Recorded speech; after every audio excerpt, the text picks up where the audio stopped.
Salut tout le monde, c'est Jérémy. J'ai eu l'occasion de visiter le stand Huawei à Vivatech cette semaine et on y retrouve bien entendu leurs dernières nouveautés en termes de produits comme leurs ordinateurs, les écrans ou encore les smartwatches. Mais ce qui était plus intéressant je trouve, c'est que j'ai pu rencontrer plusieurs de leurs représentants afin de découvrir d'autres facettes de l'entreprise qui sont bien moins connues du grand public et je vais vous les présenter aujourd'hui. Encore merci à Huawei pour l'invitation et leur disponibilité sur le salon. Je vous prépare une vidéo sur les autres choses intéressantes que j'ai pu voir à Vivatech, donc pensez à vous abonner pour ne pas la rater. Et on commence tout de suite par le premier sujet, l'énergie solaire. C'est peu connu, mais Huawei est présent dans le domaine de l'énergie solaire pour les particuliers et les entreprises. Dans notre cas, on va se concentrer sur la partie résidentielle.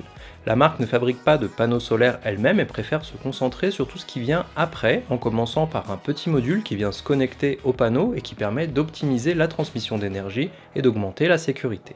L'étape d'après, c'est le passage par un onduleur qui va venir convertir le courant électrique continu produit par les panneaux solaires en courant alternatif et on va ensuite pouvoir utiliser le courant produit directement dans sa maison, le renvoyer vers le réseau électrique si on en a trop ou encore recharger sa voiture électrique avec le système de recharge lui aussi fourni par la marque.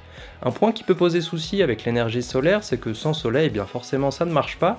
Ici, Huawei propose aussi un système de batterie qui va permettre de stocker une partie de l'électricité pour pouvoir l'utiliser plus tard, soit la nuit ou en cas de coupure de courant par exemple, et qui rend l'ensemble encore plus intéressant, et bien entendu on pourra suivre tout cela via son smartphone grâce au module 4G.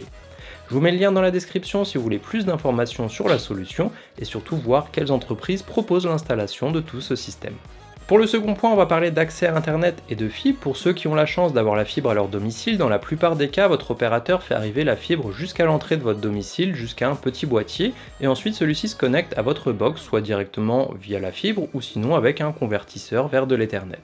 On va ensuite principalement utiliser le Wi-Fi pour y connecter ses appareils ou se brancher en Ethernet directement sur la box. Cette solution fonctionne bien si on vit dans un appartement ou une maison pas trop grande, mais on devra ensuite rajouter des points d'accès Wi-Fi supplémentaires pour étendre ce réseau à travers la maison pour les pièces qui ne captent pas bien. Actuellement, on va plutôt connecter ces accès supplémentaires en utilisant des câbles Ethernet et on va donc perdre le débit apporté par la fibre au fur et à mesure et avec tous les usages qui se développent comme le streaming vidéo, le streaming de jeux vidéo, la réalité virtuelle et autres, ce n'est pas vraiment optimal.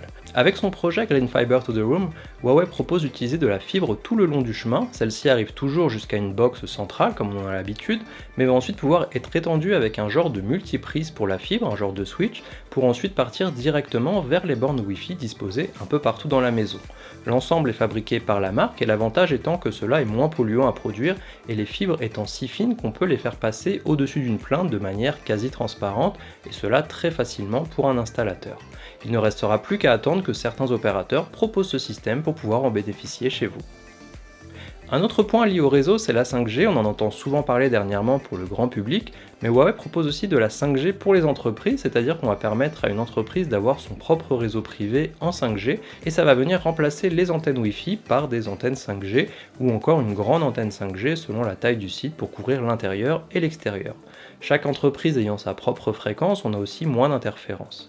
Ça servira dans divers cas, comme par exemple des systèmes de patrouille automatisés qui se déplacent d'une zone à l'autre et où le Wi-Fi peut parfois poser des soucis quand on change de point d'accès.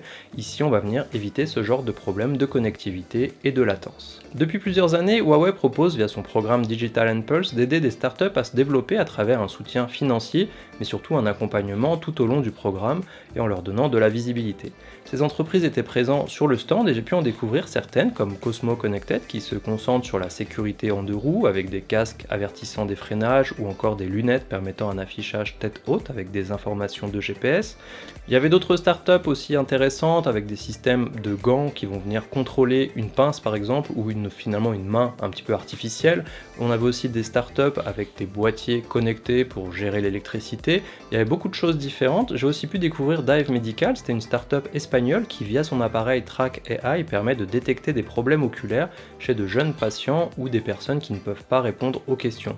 Ici le système affiche des stimulations visuelles sur l'écran comme des images ou des animations et le patient va naturellement les suivre. Les yeux sont ensuite traqués pour pouvoir détecter d'éventuels problèmes, pour suivre les mouvements ou encore la détection de couleurs. Donc c'est assez intéressant et en plus ça a un aspect médical qui sert vraiment et pas forcément juste un gadget. Enfin, il y a eu plusieurs conférences qui ont eu lieu directement sur le stand ou dans les différentes scènes présentes, ce qui m'a permis de découvrir différents programmes Huawei comme Digitruck. Digitruck, c'est en fait un camion conteneur qui a été reconverti en salle de classe et qui se déplace dans les quartiers prioritaires de différentes villes. Il est actuellement en Île-de-France jusqu'au mois de juillet et il va permettre aux personnes qui ont du mal avec les outils numériques d'apprendre les bases pour naviguer sur un ordinateur, de créer leur CV, de postuler à des offres d'emploi, de rédiger leur déclaration d'impôt ou encore prendre rendez-vous en ligne chez le médecin. Bref, tout ce dont on peut avoir besoin de nos jours étant donné que de plus en plus de services sont seulement disponibles en version dématérialisée. Et point important, c'est gratuit, ça permet donc à tout le monde d'en profiter. C'est vraiment un des points forts de venir rencontrer la marque sur un salon comme celui-là, car certes on peut voir leurs produits et les prendre en main, mais dans mon cas j'ai surtout été content de découvrir tout ce que la marque propose autour et qui est finalement bien moins connu. Dites-moi en commentaire d'ailleurs si vous connaissiez déjà certains de ces programmes, ou si vous avez des questions, pourquoi pas, et on se voit dans la prochaine vidéo.